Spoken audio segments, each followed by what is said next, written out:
Hello, all you MME prep rock stars.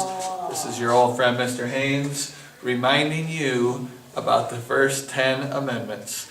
And this might look familiar to you, but remember when we did the thing to help you remember what these are? And these very well might show up on the MME. So here's a quick review for you. Amendment 1, one rhymes with none. And part of it, anyway, was freedom of religion. And as long as you know at least part of each amendment, you'll do fine on the MME. Number 2 rhymes with shoe. And remember, this soldier had these big shoes. And number 2, he has a gun. The Second Amendment has to deal with the right to bear arms, which means carry a gun. Number 3, we see is a tree. And in this tree is our tree house. And the Third Amendment means that these soldiers from number 2 cannot just come into your house without permission. It's the Quartering of Troops Amendment. Soldiers just cannot come into your house. Number 4 rhymes with door. And the thing there is that the police or nobody can just break down your door and come into your house without a warrant. Number 5, and remember, this is a stretch, but we got to keep our rhyming things. Number 5 rhymes with hive, and this is a bee. And if you remember, this bee is very silent. It comes and sneaks up on you without you knowing and stings you. It's silent. In the Fifth Amendment, part of it is you have the right to remain silent. You do not have to testify against yourself. Number 6, these are my bad attempt at drawing drumsticks. And we talked about in a drum roll when they move the sticks really fast. And the Sixth Amendment has something to do with you have the right to a speedy trial.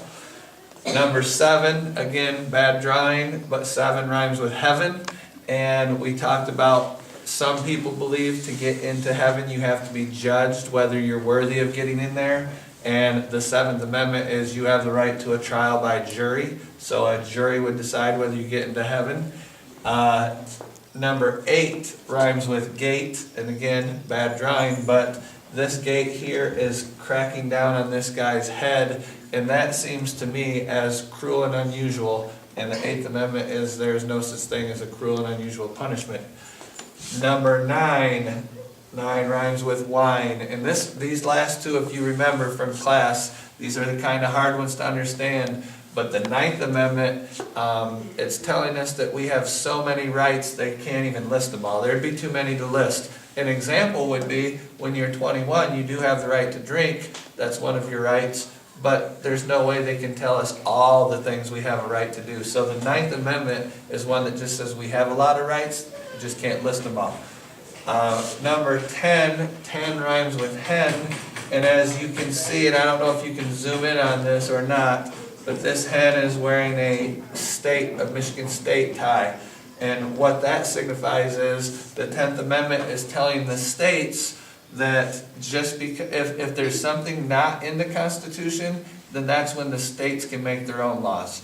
So if it's in the Constitution, states have to follow it. If there's something not addressed, the states can make their own decisions on things. And that's what the 10th Amendment is saying. So I hope this helps you review. Learn your amendments, learn your civics, and peace. See you in about a week.